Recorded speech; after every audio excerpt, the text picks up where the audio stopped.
नमस्कार मो चैनल रे आपण मानक स्वागत। आज आम बनैबा आलू चीज स्नैक्स आसतु बनैबा आरंभ करिबा। आलू चीज स्नैक्स पई ये सब जिंस दरकार। प्रथम आमको दरकार आलू मु तीनटा सिजा आलू नैची, गोटे पियाज छोट काटी नैची, गोटे शिमला मिर्च छोट काटी नैची, चीज मु क्यू साइज रे तीनटा नैची, रिफाइन तेल 2 चम्मच, मैदा गोटे कप, हलदी पाउडर, जीरा पाउडर गोटे चम्मच, लंका पाउडर गोटे चम्मच, धनिया पाउडर गोटे चम्मच, गरम मसला गोटे चम्मच, लूण। आम ए गोटे बर्तन में आलू को रखीदे ताकू भल भाव स्मैश करदे।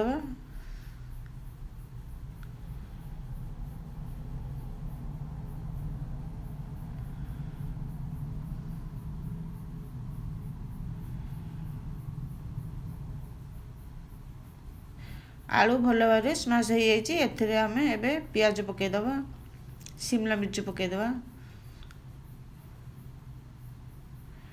लंका पाउडर, जीरा पाउडर, धनिया पाउडर, गरम मसला, हलदी अल्प पकेबा, ताकू भल भाव मिसईदबा।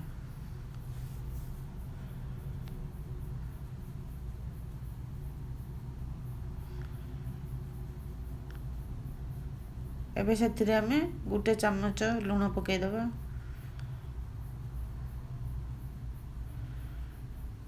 से मैदा पकेबा, अल्प अल्प कर मैदा पकई चकटिबा, भल भाव चकटिबा। आम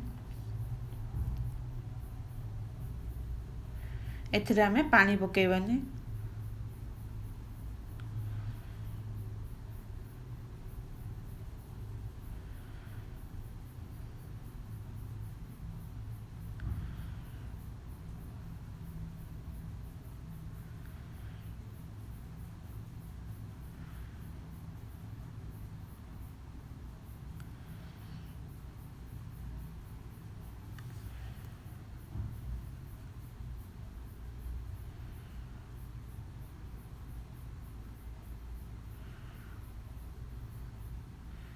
एथिरे गोटे कप मैदा मु पकईदेली,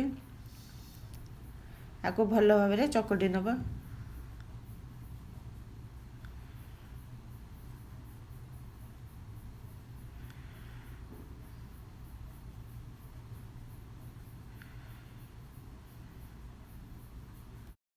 एथिरे गोटे चम्मच रिफाइन तेल पकईकी भल भाव चकटी नबा।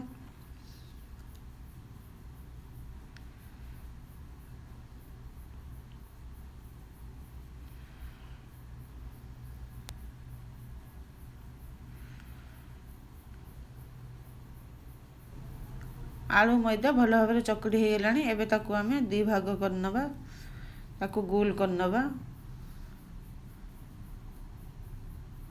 गुला टिके बड़ रहिबो।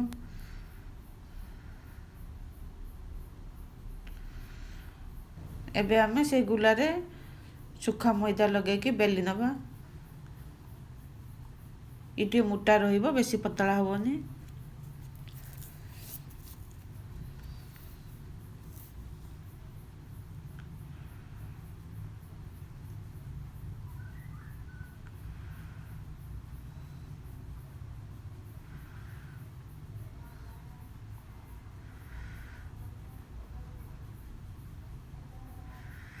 गोटे गुला बेली हो गला। एमती दुटा रुटी बेली नबा।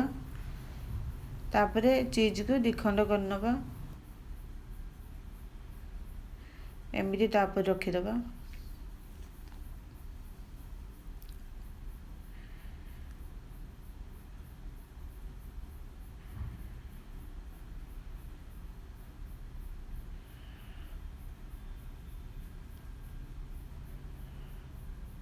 तापरे ये रुटी को रखीदबा।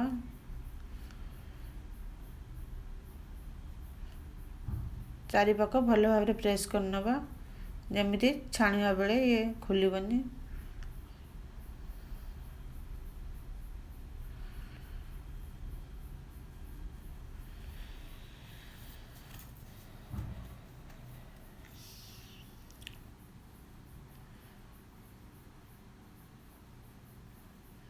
तापरे आमे ताको पीस पीस काटी नबा, ଯେମିତି ଚିଜ୍ ସେ ପିସ୍ ଭିତରେ ଥିବ।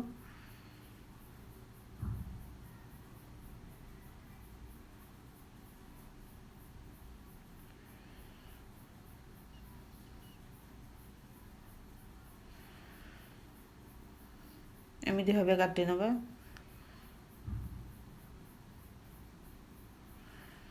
ତାପରେ ଖଣ୍ଡେ ଉଠେଇକି ତା ଚାରିପାଖ ପ୍ରେସ୍ କରିନେବା,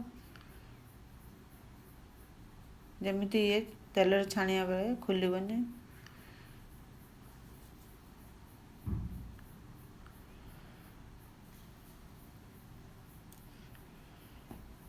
ଏମିତି ଭାବେ ସବୁ ଗୁଡ଼ାକ ପ୍ରେସ୍ କରିନେବା।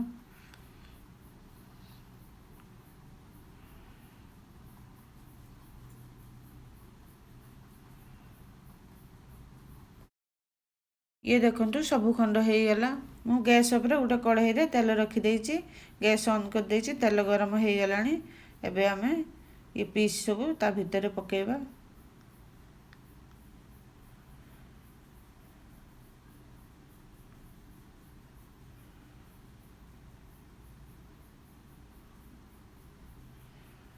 ଏବେ ତାକୁ ଆମେ ଉଲଟେଇ ଦେବା।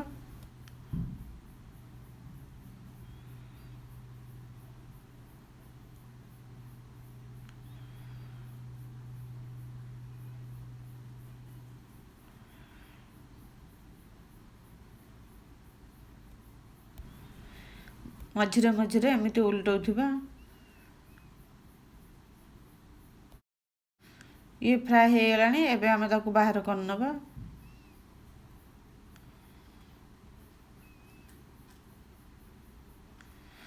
ଆଉ ଯେଉଁ ଥିଲା ତାକୁ ଆମେ ଫ୍ରାଏ କରିନେବା।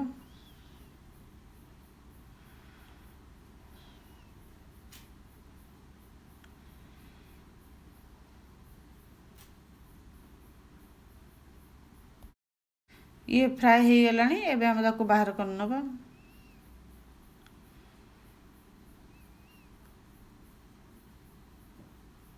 ମୁଁ ଆଳୁ ଚିଜ୍ ସ୍ନାକ୍ସକୁ ଗୋଟେ ପ୍ଲେଟ୍ରେ ସର୍ଭ କରିଦେଇଛି। ଆପଣ ଆକୁ ଟମାଟୋ ସସ୍ ସାଙ୍ଗରେ ଖାଇବେ, ବହୁତ ଭଲ ଲାଗିବ। ଯଦି ଆପଣଙ୍କୁ ଭଲ ଲାଗେ ମୋତେ କମେଣ୍ଟ କରିବେ। ମୋ ଚ୍ୟାନେଲକୁ ଲାଇକ୍, ସେୟାର, ସବସ୍କ୍ରାଇବ୍ କରିବେ।